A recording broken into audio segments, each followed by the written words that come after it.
Today we're gonna get really naughty with some bulldog chokes. If you want to see all the details, stay tuned.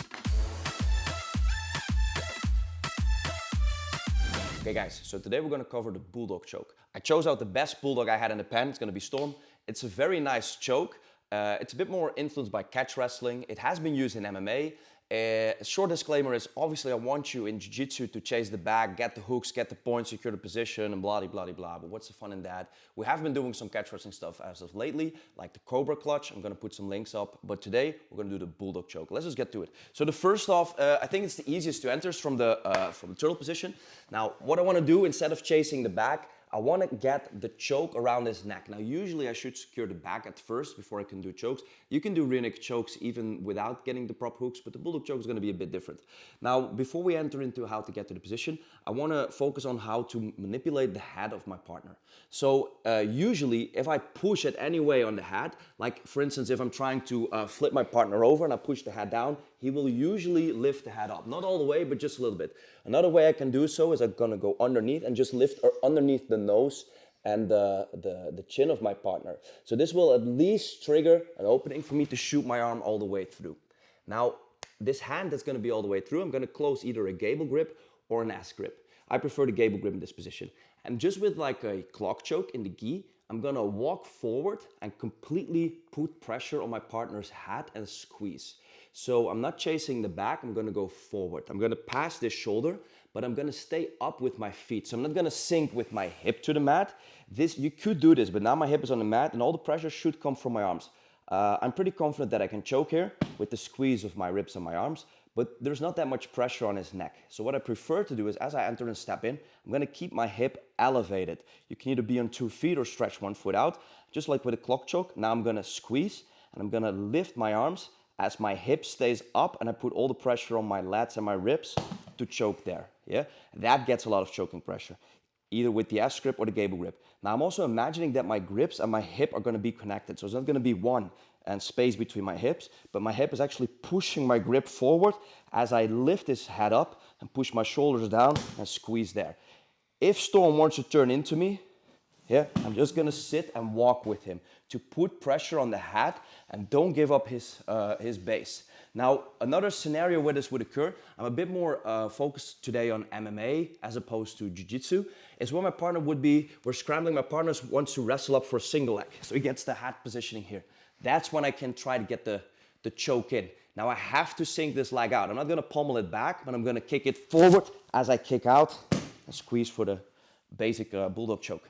Now let's remember these mechanics, and now we're gonna take a look at how to do this from like back control.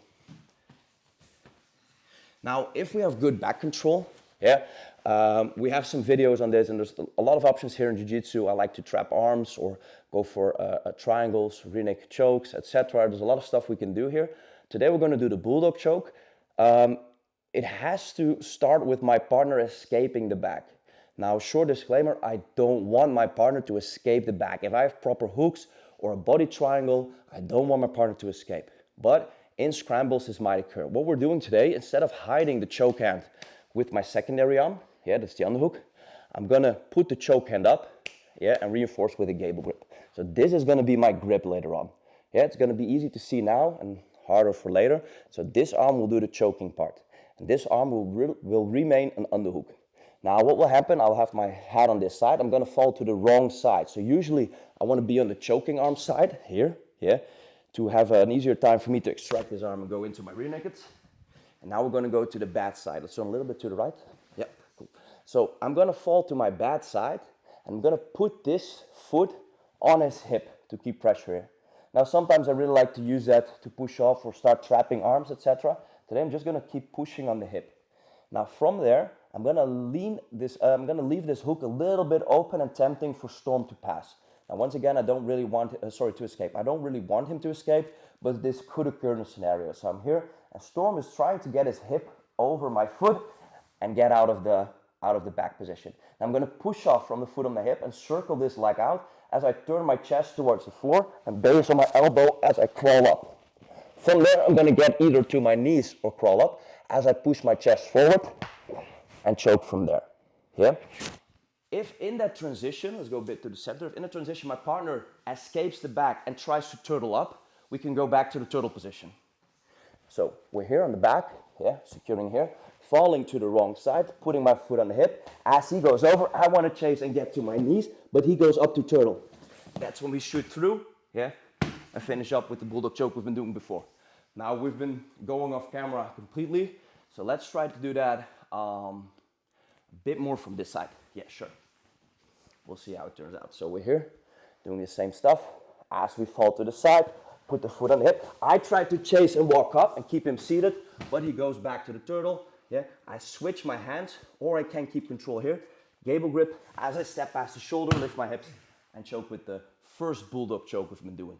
Yeah, one final time without him turning to turtle. Hope you can see a good angle here. Boom, yeah, let's turn a little bit more to this side. Boom, foot on hip. I keep my face here, and I circle this leg out. From there, I lift my hip, base on my head as I walk up, and circle behind him, push my chest forward, and go in.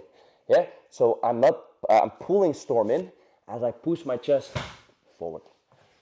Now, these are some variations of the bulldog choke, a little bit unorthodox. If you want to see more, be sure to check out some catch wrestling stuff with the bulldog choke, or some variations where it has been used in MMA. And I hope you guys enjoyed. Thank you. Oos.